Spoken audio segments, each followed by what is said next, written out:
Hello, ladies and gentlemen, and welcome to the Coast-to-Coast Combat Hour. I'm your host, Matthew Hawkins, and as always, I'm joined by my co-host and friend, Ed Carbajal. Ed, it's been a couple weeks, had some stuff going on. World was upside down, still is, but we're back recording. How you doing, my friend? I'm good, man. I mean, it's been a crazy couple of weeks, with all the stuff going on in the world, but we keep on trucking here, and obviously we had some technical difficulties, so we were away for a couple of weeks. But there's stuff going on that we got to talk about since we last chatted. I think the first thing we should probably get to before we get to Mr. Martin's PFL post or PFL news is, and shout out to Nolan King, who got a really good interview with him too over at MMA Junkie. If you haven't checked that out, he did that yesterday. But we were talking about how the excitement of the middleweight division, and RDR was supposed to face Anthony Hernandez, and then of course we can't have nice things, so we lost that fight, and now he fights Brendan Allen. And I don't know about you, man. When I saw that news, it kind of just took the wind out of my sails.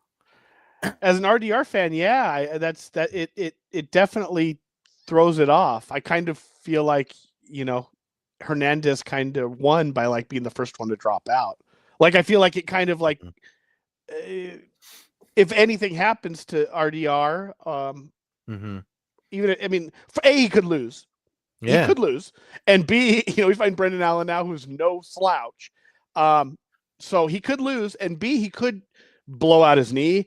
There's a lot of stuff that could happen where all of a sudden Hernandez is going to get a title shot by simply dropping out of this fight. So we've seen it a million times. Hopefully that's not the case. Hopefully, if RDR goes on to win, which I will eventually probably pick him to win along with you, I hope that he's able to get through it and we get that title shot.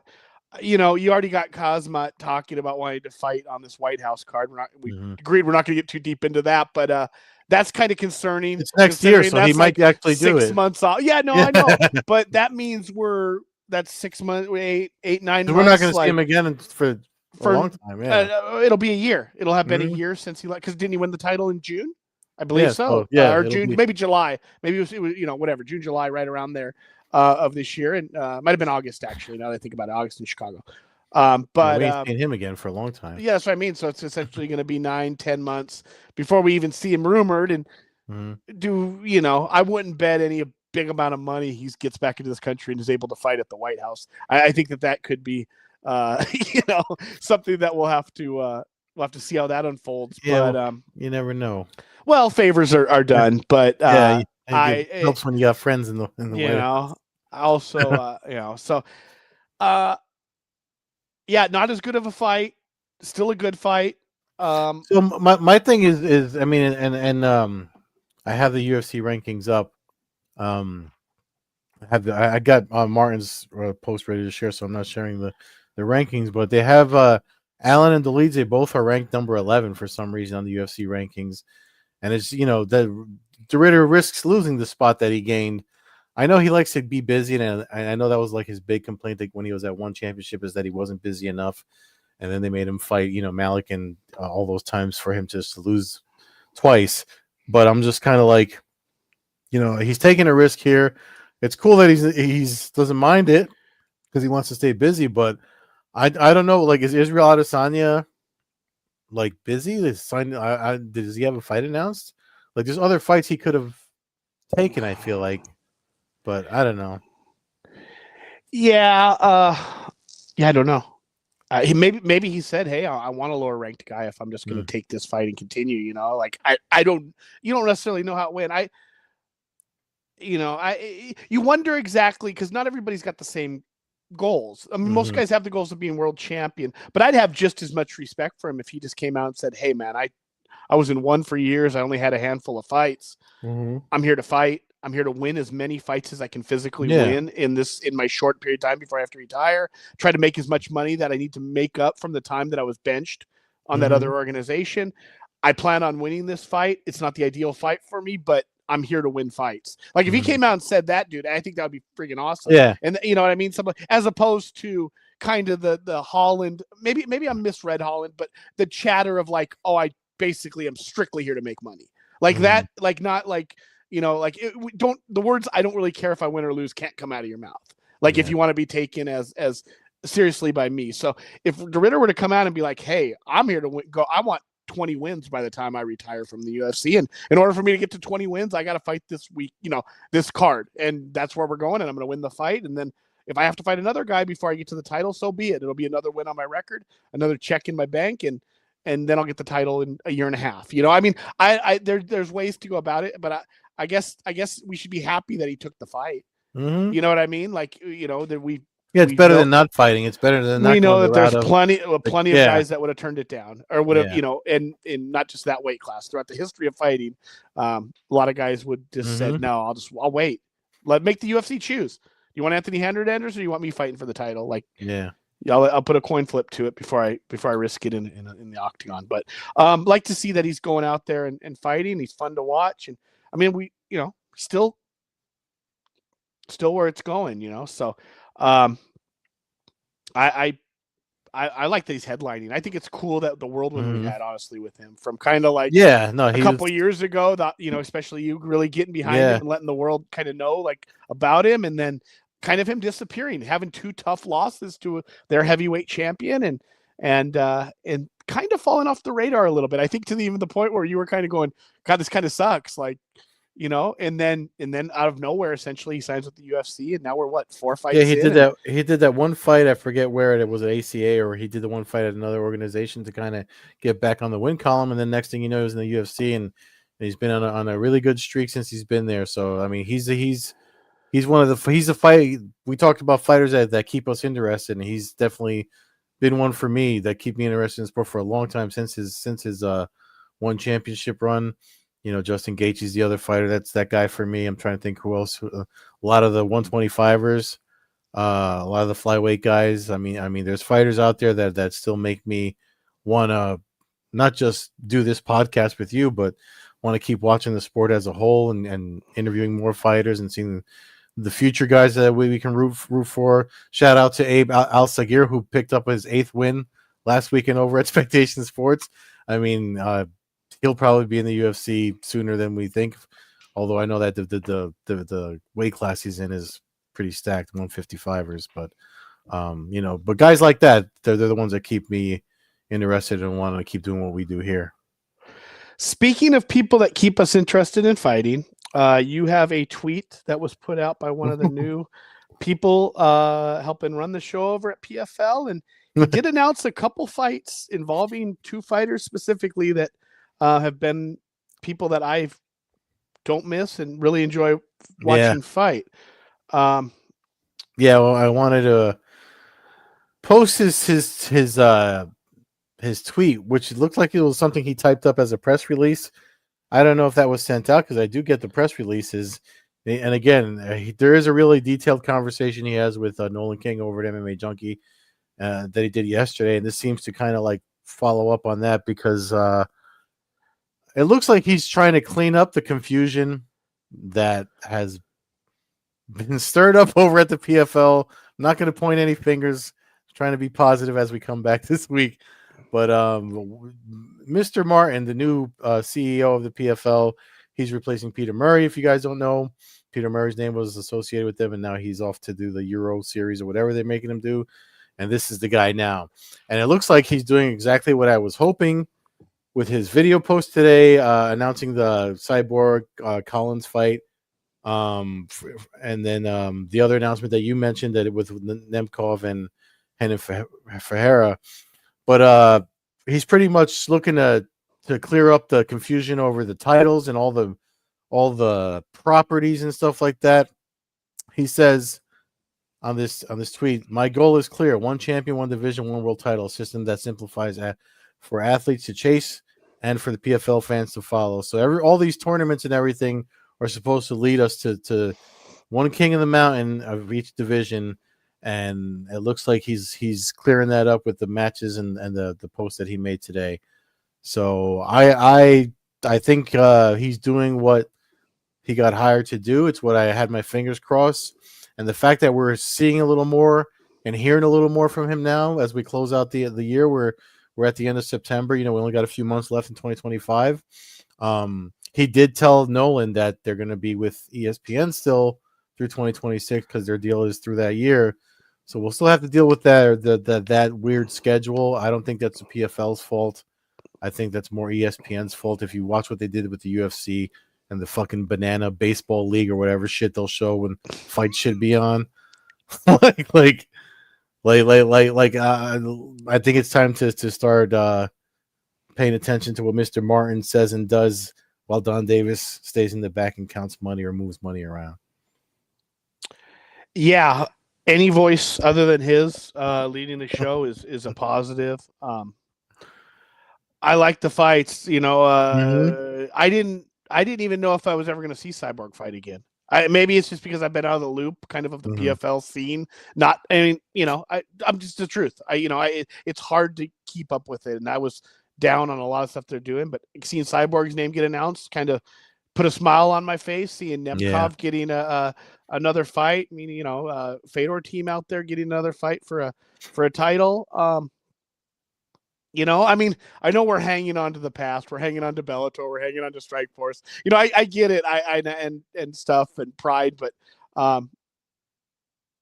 it's any chance to get to see Cyborg fight to me is a treat. I don't know how many more there's going to be, considering her game seems to be evolving as she's getting older. And initially I'm thinking, maybe this is a pass the torch fight, and then you see Collins is 35, and you're like, well, not really. Like, we're going for it. And I don't see, I've never picked against Cyborg. I saw her lose to Nunes, and but I just, to me, until I'll always keep picking Cyborg to win and cheering for her, and not just because she's old school and I mean, honestly, one of the most old school fighters that still exists, fighting today. But I definitely root for her, and I think she wins. Until I see somebody really come in and unless Amanda Nunes, somebody like that, but I haven't seen that. That was a one-person fighter, and you hear all this Ronda Rousey chatter and stuff, and I keep thinking back how lucky she is she never fought Cyborg. It's a fight. It's one of those fights that got away from us that we same thing with like Couture and Fedor. It's one of those fights that we were like, damn, that's one that maybe in some alternate universe happened, and it was probably one of the greatest events ever. But we just here, in the real world, we didn't get it. And it's one of those ones that when you hear those two names together, it's like, man, I really would have liked to have seen that. Kind of like Conor McGregor and Michael Chandler. I'm joking, but yeah. Oh, that ain't going away. I mean, and I even heard Ronda Rousey's name getting thrown. Like maybe Cyborg Ronda Rousey isn't something that we will never see. I don't know, but hey, that not for nothing. If you want to stack a White House card, that's a fight to put, though. I mean, yeah, like the rumors of this card. Rousey already shot it down, but because she's not trying to fight again, despite the fucking Rousey's. She would get booed out of the. Yeah, she would. Her ego wouldn't be able to handle what her having to deal with. The stuff that she's kind of ran her mouth. I don't think she's pretty much welcome just about anywhere she's ever worked in the past at this point. With that, the Fahea getting the title fight, I guess, throws me off a little bit. But I guess you kind of just got to go with who you have for heavyweights. They got, and then, I see Corey Anderson getting a shot again. That'll be next week. And then, and Paul Hughes and Nurmagomedov rematch of a very close first fight. So, I mean, listen, I've said plenty of bad things about PFL, but when they're doing good, they're doing good. I feel like I kind of consider them an international organization at this point. Yeah. Which I always kind of like when you mentioned how we're holding on to the past. I mean, I always thought Pride was more international than the UFC was. I mean, like, and Rising and all these other organizations from overseas that we like. Even One Championship was that for me for a little while until they got their issues or whatever the hell's wrong with Chaudhry and them now. But the other thing I wanted to mention about this thing that Martin put out, because he's acknowledging what everyone else is saying. And I want to read the paragraph that he put up here. He says, I also know there's been confusion around the unique distinctions in the past, like the super fight title won by Francis Ngannou. He mentions how that was a special one-time designation, but he also says he's going to be speaking with him directly to figure out what he's doing next with the PFL, because everybody's wondering, what is he going to do, more boxing, like his absence at the Africa event after he was on All About MMA in Africa, and then he wasn't there. Even Don Davis was rightfully upset about that. It's like, we've done all this business with you, and we're making this move because you're part of it, and you weren't even there at the first event. So it's definitely something that it looks like this guy John Martin might be the guy that we've been looking for. If you're looking for a Dana White-esque type of figurehead for your organization, I think Martin's he's not gonna be Dana White. He's gonna be John Martin. He's gonna be the guy. He's gonna be what Scott Coker was to Bellator. He's gonna be, or in Strikeforce. He's gonna be what Dana White is to the UFC. And I so far I like everything I'm seeing. No, the explanation, everything that kind of people have been wondering for a year now, and kind of just wondering what's going on. I mean, I do find it interesting. Listen, I don't think Ngannou's fighting for them again. I think it's more likely he ends up back in the UFC or something. Honestly, I just the back and forth. Don Davis mentioning the PFL Africa stuff. Ngannou essentially responding to that with like, yeah, I wanted PFL Africa, but I didn't want you to send an entire undercard over there.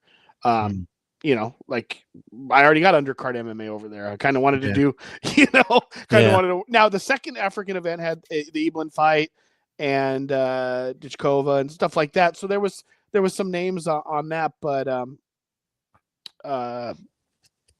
that's about it. I mean, their first event was pretty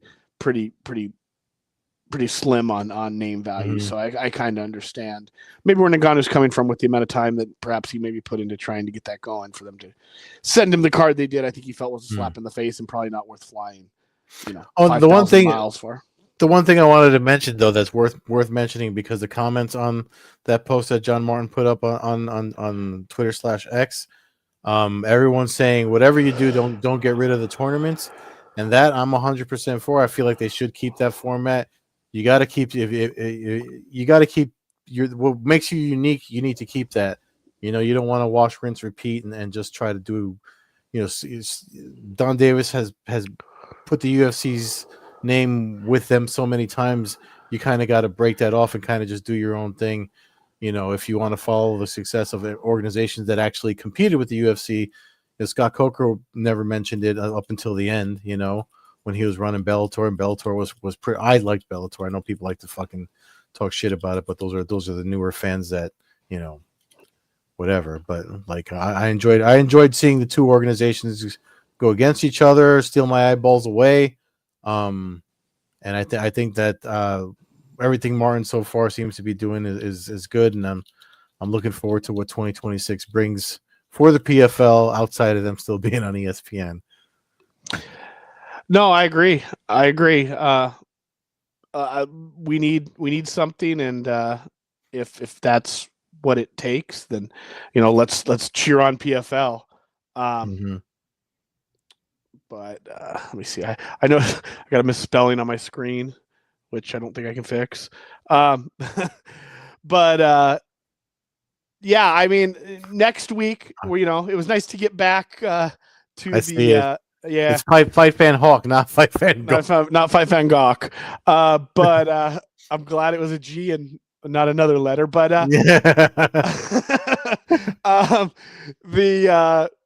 so it was nice to get back to record this week. We had some news. Next week, we're looking to get back to full-time rolling again. We got BKFC in your corner of the woods out there in New Jersey on Friday. Perhaps we'll have more to mention on the PFL card next Friday. And then we've got, of course, the big UFC pay-per-view in Vegas on Saturday, October 4th, so next Saturday. So we're going to have a double header at least, perhaps a triple header. We'll see how much we can get planned out. But it's nice to be back after a few weeks. Nice to see some good MMA news coming out today and have some good stuff to look forward to. The BKFC card looks loaded for next week, so that'll be fun. And then again, the UFC card is a big rematch and everything. So some good stuff in the next week. And just glad to be back recording. Fans, please keep following the show at Combat Hour on Twitter, Coast to Coast Combat Hour on Instagram. Follow me, Matthew Hawkins, at Fight Fan Hawk on Twitter. MMA Hawk 21 on Instagram. Follow Ed at Carbazol on Twitter, Carbeerzol on Instagram, Old Head Carb on Twitch. Nice to be back, Ed. Look forward to a big chat next week. Yes, sir. See you guys next week. Have a good night.